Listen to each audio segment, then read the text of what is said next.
Good news. I figured out how to get my character sheet in here. Okay, so here we are, Perenval City. 60 years after you have all set out on your quest. For the past 50 years, the kingdom of Perenval has seen growth, prosperity, and peace. Much, in fact. So much that many have begun to forget the struggles and the wars it faced years ago. Names like Lord Caber, King Ardrith, became monuments from that a happier and carefree generation simply passed by on their way to their work. Many only even know vaguely aware of their role in the city at this point. Stories that some even wonder if they're true. Many of those coming to Perenval at this time, they came through planar rifts like others. They are humans in this time. And the ageless demi-humans are the ones that occupy the majority of council seats, since they live for hundreds of years. They have positions of power and wealth. They're the heads of factions. These newer humans resent this. And so slowly, the times of the heroes of the Vale fade. Despite the warnings of Theron the Great.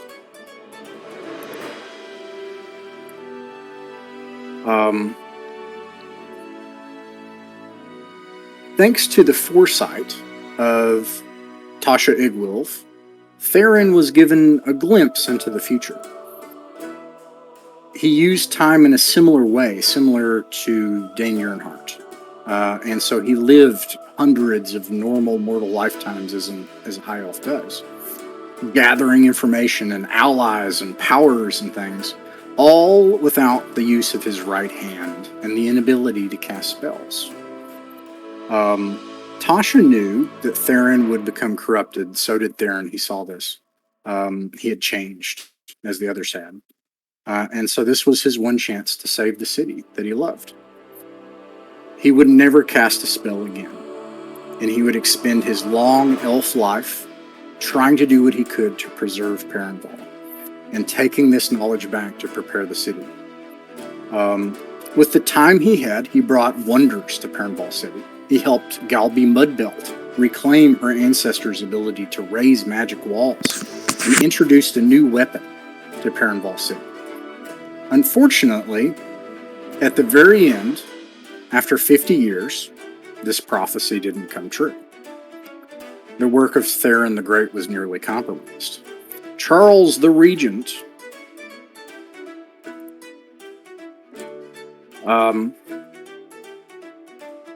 hated for his conservative demi-human leadership in those times. He knew the truth of the Vale. He knew, or believed, or wanted to believe, that King Ardrith would come again someday. But pressure mounted on the old bird and the weight of years, and Charles and Theron had a falling out, and Theron's constant antics of prophecy and stuff were hurting the bottom line. And so Charles exiled Theron. It wasn't many years after this, another 10 years, that then the time that Theron foretold came to pass.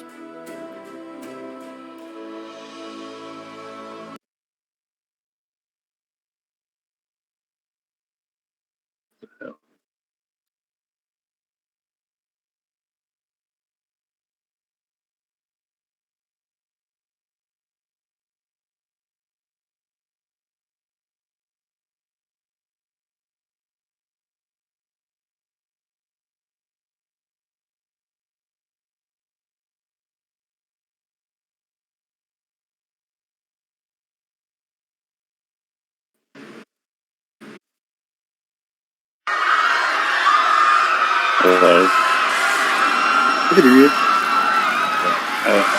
You haven't really stopped talking.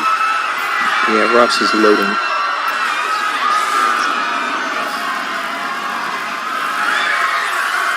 What's that?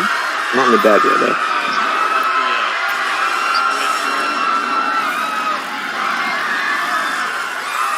okay, the screaming panic almost broke my eardrums. Other than that, it's been great. I'm really sorry. I'll turn down all the screaming cries of all the people that are annoying you.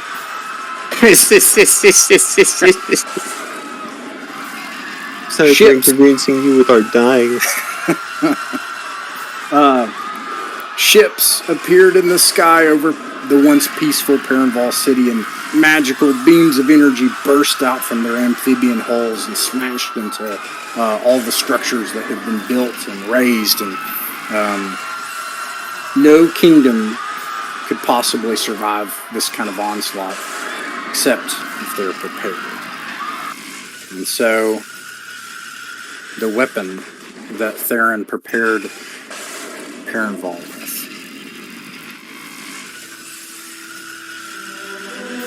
came to the time when it was useful and needed the most. The Spelljammer, a ship of magical construction that could sail on sea or land or in air, and even shift into other planes of existence, came at tremendous cost to Perenval City. In bays along the sea and in fallen ancient monuments, these ships raised up into the air, and the demi-human heroes of the Elven days, along with the few humans that would hear their stories and listen to them. Immaculately dressed in the professional uniforms and drilled expertly at the Perenvalian Military Academy, saw their first test since the last time the city knew war. And that is when we will go to what is happening to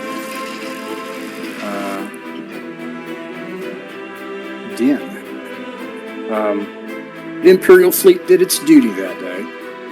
For a moment, it seemed like the Old Kingdom might actually triumph, as only a certain number of ships seemed to make it through the portal. That is, until they heard the scream of some massive beast tear its way through. At the same time, the long dormant Castle Perenval burst open, the old stones shattering, and a silver dragon shot into the air, and these dragons started to fight at each other, but the little silver dragon was nothing compared to this massive beast, and was easily torn apart. And that is where we start with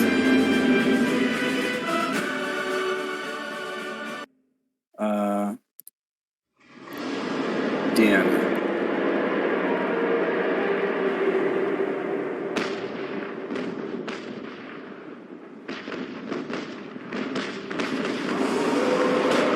So Dain, a couple of things have happened. You have gone into the portal ahead of everyone else. And the other thing that gives you an advantage is that you see your query. I have a question for you. You should be able to control your token. I'll move it out from everybody else. Might be able to once I finish loading. If I unpause it. I'll let you know. Yeah, this was what I experienced previously when we were testing. It's just going to sit at 98% for a little while it finishes. Oh, well then I'll describe it. So, you see, as you go through the portal, the wind is whipping through against your face. No big deal, it's what you're used to, and you're hanging on the bloody beak, just like a lightning bolt shooting through. And you see this scene of just chaos. There are ships everywhere, just like dozens of ships in aerial combat over Perenval City. And you see in the clouds ahead a shimmering black mass, larger than all the other ships. And then, Rin. Does Rin have any means of being able to send a message? What kind of magic does she have? There's... Dain has it. Animal messenger. You can get a bird to send a message for you. All right, that happens, and a little bird. Actually, you tell me. Basically, Rin is trying to tell you, hey, we need to talk.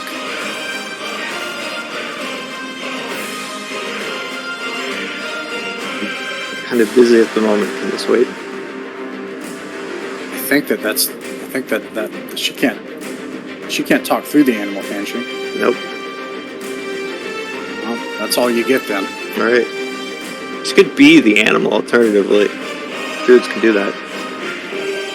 She can't do that for other reasons right now. Alrighty. Yeah, I think that thinking sounds like a problem for other people. I think I've got a dragon to kill. Alright, then Theron's going to use his last trick. And he's going to raise his nubby hand as he sees the tiny little figure darting like a beam of light out of the portal. He's going to raise his hand and he's going to whisper words as he casts his first spell in nearly 1,000 years. And then you hear a voice in your mind, Din. Yeah. I don't have much time left now. I thought you all would never come. And then Faith and Ardrith, you are now starting to come through the portal. Everybody else is far behind. You all will have a lot more time to act than everybody else. And he says, the dragon, it was Dain's plan. It's a void dragon. Okay, does it have a weakness? If you destroy it, the plane of existence it is on will be destroyed too. Oh, that's not good. It collapses into a star, into the void, and it drags everything with it. Do you have a solution to this predicament? All right, classic. And that was, I'm afraid, my last spell. I have faith in you all. And then the voice starts to fade away. Yep, all right, okay. Yes, very much so.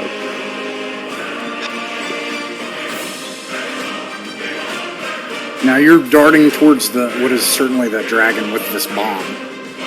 Yeah. Aaron has told you basically if you destroy Vru'kan on this plane of existence, whatever is near it and the plane of existence it's on will be destroyed. Smart. All right. Well, I guess I would like to tell Bloodybeak to fly me within touching range of a gigantic, scary dragon. Okay. Can everybody see anything yet? Is it still loading? You can use your mouse wheel if you have that, or if you don't, if you have a touchpad, you can go like that. Like, you know. Is there a way to lower the volume of the tabletop? Yes.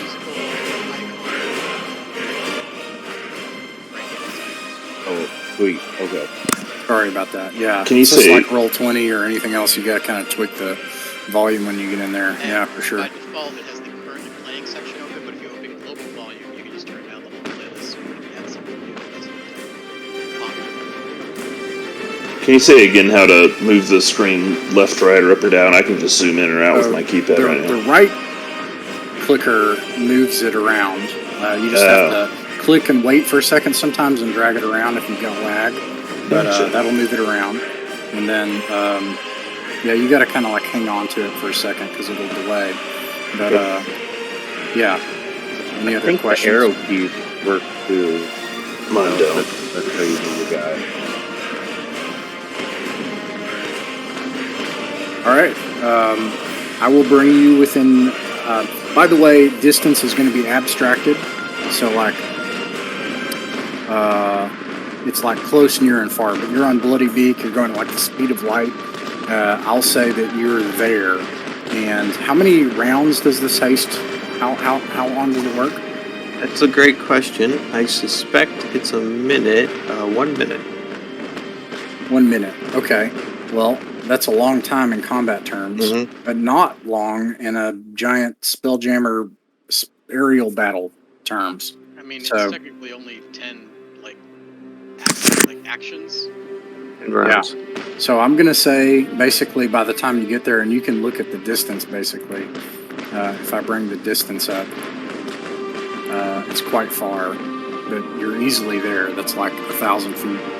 But by the time you get there and you do your thing, you probably have a couple things you can do. Great. Love to hear it. All right. First things first, I'd like to cast Freedom of Movement on myself. All right. And I'll use the charge of Deft Explorer Tireless. Give me a few 10th HP. So I always love those. And then I would also additionally like to use Detect Portal. Once for short rest, as an action, you detect the distance and direction to the closest planar portal within 1 mile, because I can hold it. All right. It's the one you came from. Gotcha, great, okay. In that case, I would like to fly at the dragon, preferably stealthily. Avoiding All right. notice. It's going to see if it can notice you. Hopefully, a chaotic battlefield is to my benefit. I agree.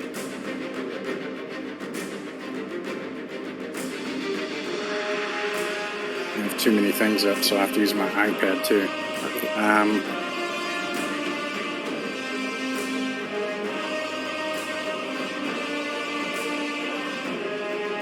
Let's see here.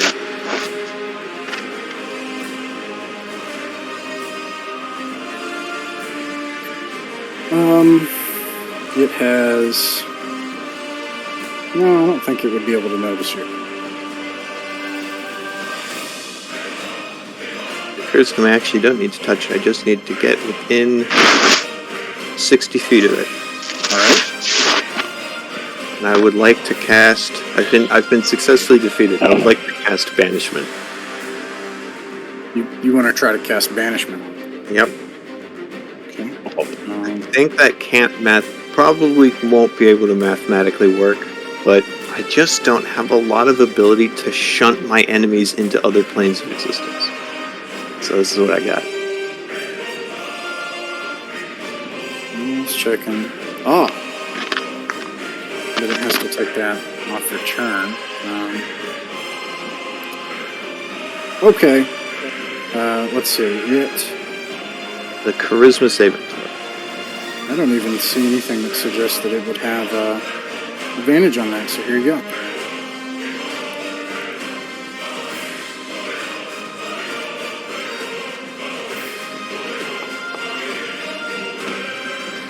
An 11 plus charisma would be a 24.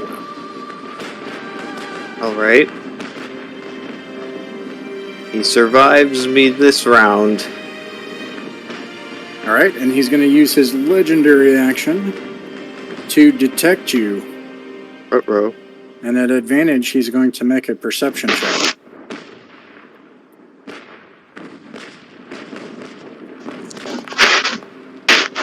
Oof. Something going on over there with Kyle. I'm going to turn that down. It looks like, let's see, plus wisdom. No, that does pass. Okay. And all of a sudden you hear a roar as this being has this feeling of kinship of something within it.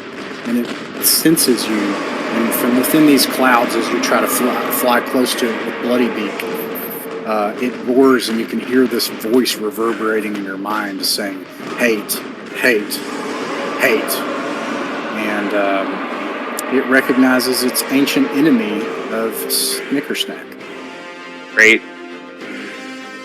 How inconvenient. I think you can still do a thing, right? Because you have haste, and I said you could do a couple of things.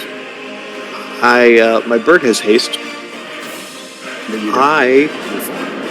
But if you're willing to give me more actions, I can keep banishing. Probably not. All right. That being said, the next thing that's going to happen is we're going to roll to see what happens in the Spelljammer battle, and other stuff is going to happen. I'm going to coalesce all of that into one thing here, and then some modifiers. All right. Things you can see these ships like fighting. It looks like these beams of energy coming out of the kind of like insectoid shaped ships are unusually. They're more powerful than these like sailing ships that are in the air. And some of the sailing ships are on fire, and they're being ripped apart in the sky, and they're starting to drift to the ground like embers. And then all of a sudden, this massive ship appears. That at least you can see from further away. This much larger ship. And it looks like it's barreling down on one of the ships ahead. And that will make it Vru'kan's turn. And Vru'kan is going to try to attack you. Because he hates me. He does not like me. Hate. Multi-attack. War of Madness plus 3 attacks. Okay, make a Wisdom saving throw. That's at advantage because I ate a hero.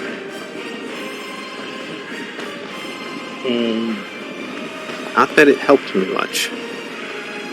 Oh, that's real bad. It's not amazing.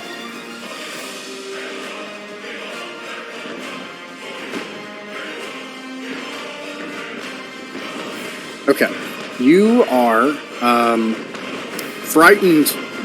You have the frightened condition. You can repeat this saving throw again. You have to beat a 22 at the end of each turn. And you also... Oh, you're also insane. Also insane. Neither of those are amazing. Well, that's definitely Infusion spell.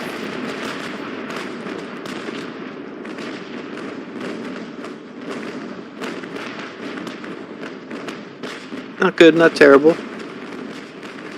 Insanity is only a state of mind. Roll a d10. Uh-oh. I don't like oddly numbered dice. Roll...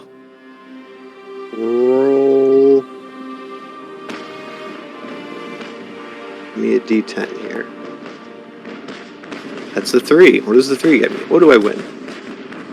You are unable to act on your next turn. That's the worst of all possible outcomes. That is the first thing he does. The next thing is his multi-attack. Great. He is... You can actually see like starlight and energy coalescing in his throat. But nothing is happening with that yet. And he's going to do 1 bite and 2 claw attacks.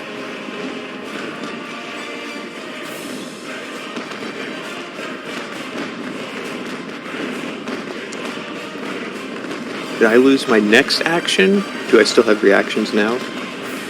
You lose your next action, but I don't think that prevents you from taking a reaction, other than the fact that you have the frightened condition. Does a 33, a 20, or a 26 hit? All of them hit.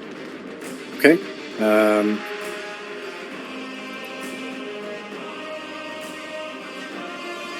I don't suppose that he swallows me when he bites me. I don't see anything about that. No, he does not. I can't choose to be swallowed. No. I know it would be handy.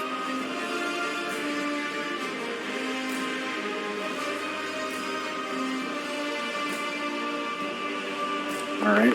I know it says Imperial Flagship. That is incorrect. So, I would like to use my reaction to give me resistance against the bite. Alright. This will be versus piercing damage and cold. Yeah, I'll take the rest of it in my face. Alright. But sorry, go ahead. Oh, but the bite's reduced, so half that and then everything else is... I'll take it directly. So he takes 16 piercing damage, 16 cold damage.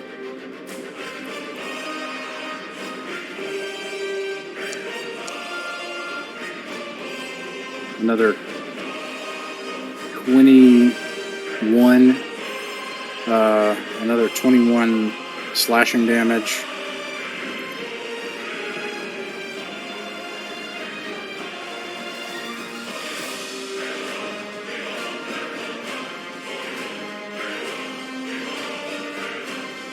dedicated to rolling in the open.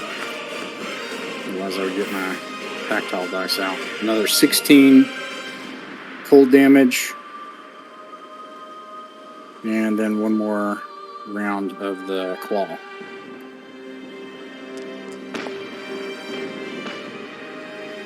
Claw is 2d6. Wait a second here. Why does it say 46? I'm sorry. Let me do this over again. So let's see. Oh yeah, because the first one is the bite is 46. Okay, so that's right. Okay, so did you get the bite? You got the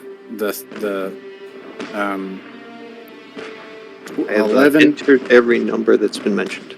Okay. Then that is correct. 2d6 plus 9. That would happen twice. So actually, it would be minus 9 from whatever you read.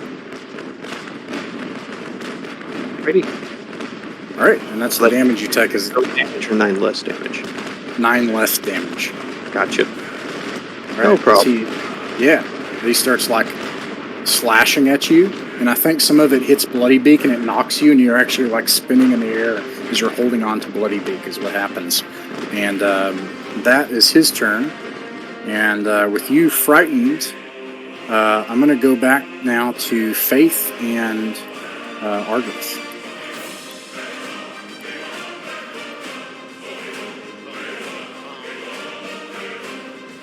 What does Faith do?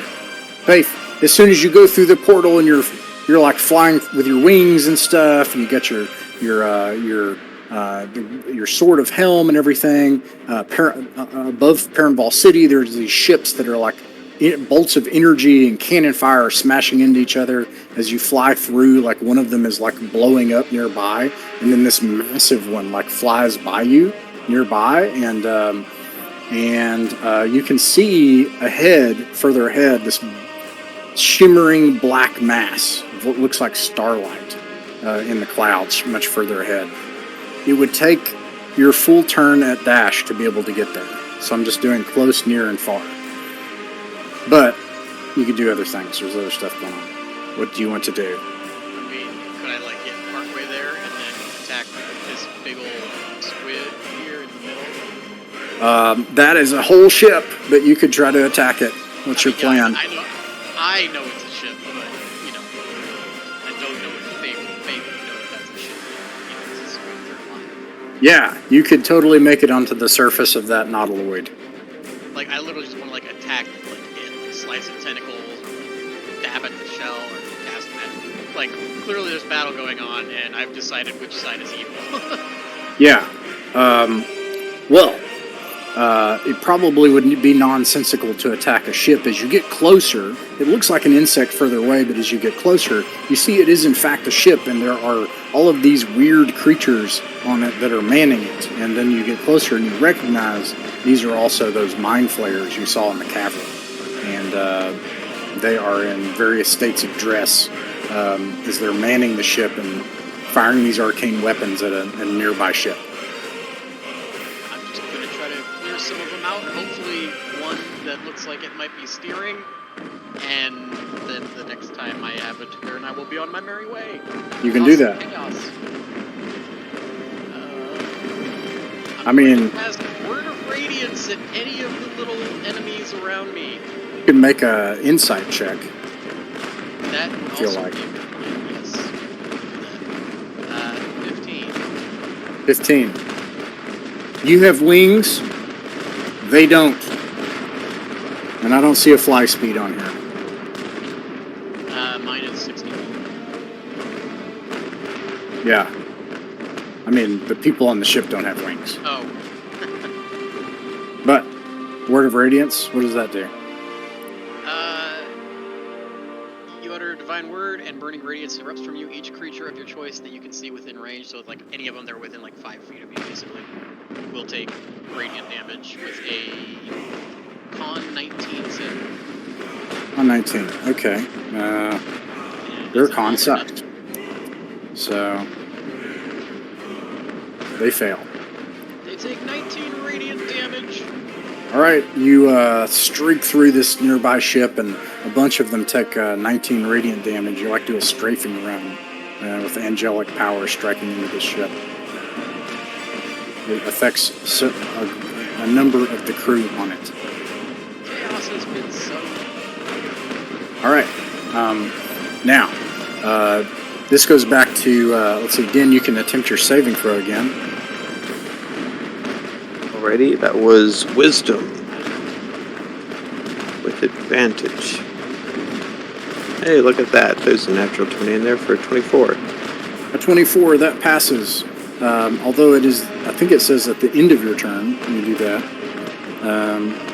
It sounds like the substance of my turn is going to be comprised of not much. At the end of each turn. Okay, so you are no longer afraid. However, that was your turn. Am I though? And let's see. I'm going to do another roll here.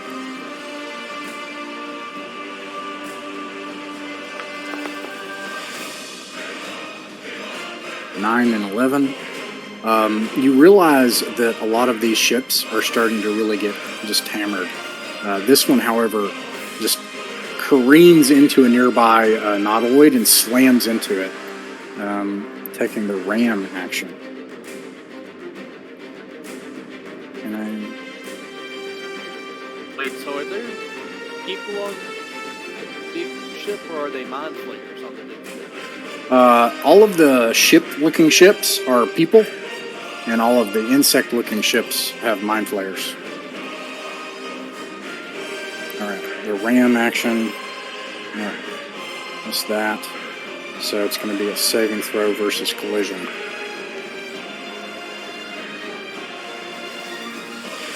Or else it's going to be a bunch of damage. Saving throw versus collision for that is a 6. Passes, but it's still going to take some of the damage, and it's going to fire all of its weapons. 8, 10, 11. Roll 1d20. No, 11d20. That is more than 1d20.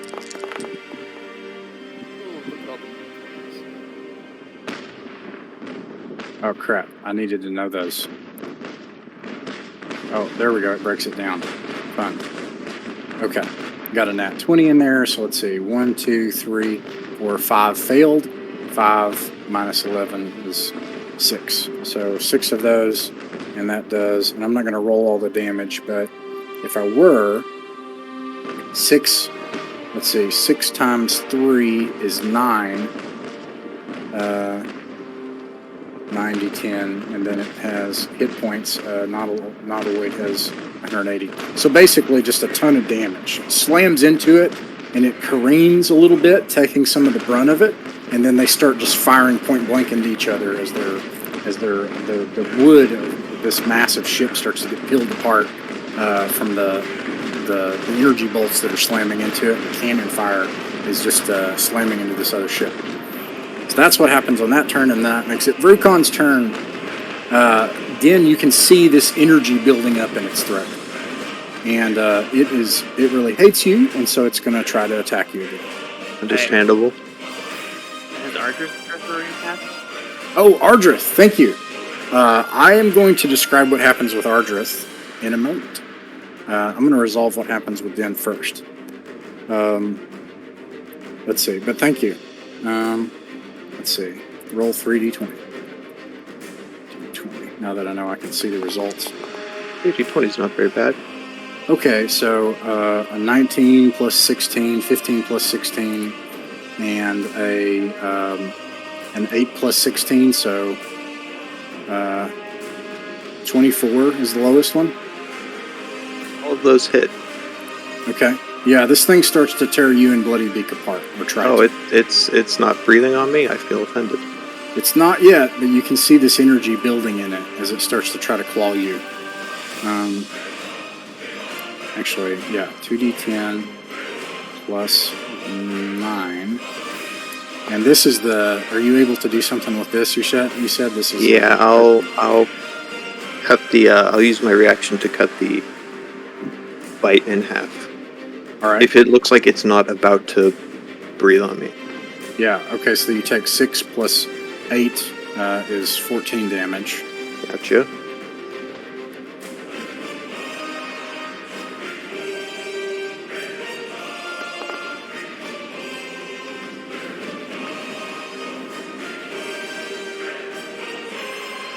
And then you take another 32 cold damage and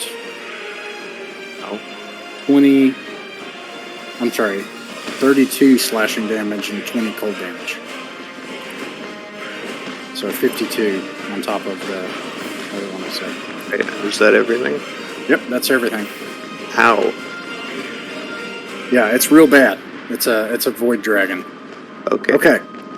Now, that's its turn. I'm going back to everybody else. So, actually, I'm sorry. Let me describe what happens with Ardrith. Ardrith, meanwhile, flies onto this ship.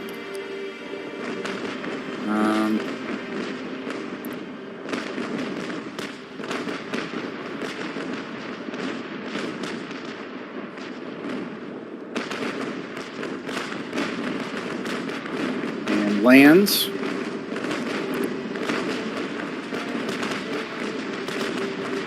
And then you see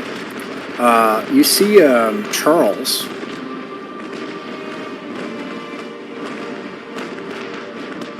Oh wow, it's not showing the ship. That's weird. Let me fix that. The clouds look great. Yeah, that's weird. I got it.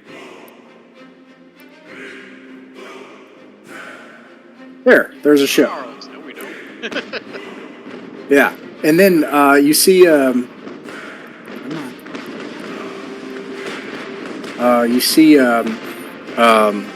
well, you all would not see this except maybe Faith. Maybe if people are flying past, but this is what Ardrith does. He lands on this ship, and then all of these soldiers, like, they come up and they draw blades and they start to advance toward Ardrith. And then you see this old bird with like clockwork mechanisms keeping him alive. And he comes up too. He starts to hobble toward Ardrith. And then you see him like just drop to one knee. And for Ardrith, he would say to Ardrith, but there's this like device, and it says, I failed you, my lord. And I'm not going to resolve that scene. Instead, go back to you all. You all break through the portal after Dain is dead, finally. And you come flying through on your mounts, and the wind is whipping at your face, and you see all this sky battle with all these ships, and this massive ship that slammed into this other one. And then you see this black writhing mass far ahead. What do you do? Aeon, Kaber, Katawan, and Griff. Does everybody have a winged companion? Everybody has a pocket horse that flies. Okay. Except for Faith, because she actually flies. Like, just straight up.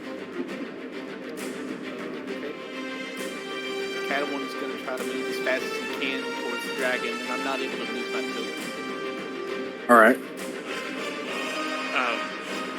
Just real quick, how late are Wait. Sorry, yeah, Can we're we- 5 after. My bad. Thomas, you got time just to resolve your turn? And then you guys have a plan. You know, I wanted to use instead of the thinking about hourglass initiative before we get order, started. what are y'all's plan? What is your plan? Kyle just said he's going to want to spend a hourglass. Oh, thanks. Sorry, Kyle. I'll meet you. Are you going to use the hour? You're going to use the hourglass to get a short rest? I'd like to, on the 4 of us who just came through the portal. Okay. You all are able to do that. You're able to like shatter the glass and then enter this pocket space.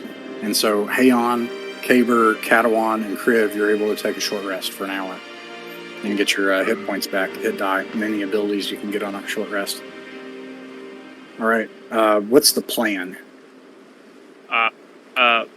My plan is to use my closest thing to divine intervention and try to contact Felsing. I think Kaber is beyond his form of. He doesn't know how to even manage this. You know, like he's been in wars before, but he's definitely no tactician. And if that fails, or if I have no response from Felton, then if I can sense Charles with my nut sense, then I'd like to aid him in surviving. I think that's my first goal. Okay. I'll put you on the deck of the flagship, and then what is everybody else doing? The Catalan, you're trying to get to the dragon, is that right? Okay, yeah, you're trying to get this dragon out of here. I might propose that I have approximately, let me check my watch, 1 turn of living left, and the outcome of that turn might change any planning anyone else does. I don't know if that's a thing we could resolve before Thomas runs off, but... Will he not benefit from our short rest either? He's way far away. I'm on the other side of the world a bit. There's a dragon at me hanging out. Before Catalan runs that way, I want to hand him my last hourglass. Okay. Catalan, I'm going to say that you can make it, but it's going to take you dashing. Like, you're going to have to spend your whole turn getting there. I'll do that. Do that. Can I take an action to pass Din the hourglass as part of my action? Like as a bonus action, pass over the hourglass? That's a good idea. Yeah, you like tossing the hourglass. And Are we not like on the other side of the world from each other? Well, just like, oh wait, that's right, it's too far away. I don't care. I'll say that you can make it, but it like takes your entire turn, and you also have to dash with your mount. So again, near. I would near. I would like to propose. I can't think of a way to use that usefully. You don't have hit dice. For I'm gonna blow my load here, one way or another. I think this doesn't change my math. Okay. Because I'm also looking at restricted spell slots and stuff. This is my last turn, one way or another here. Right. To change this. All right. Well, we'll resolve that later because it's going late. But meanwhile, Kriv and Hayon, what are you guys doing? What's the plan? You guys hear me? Go ahead, Kriv.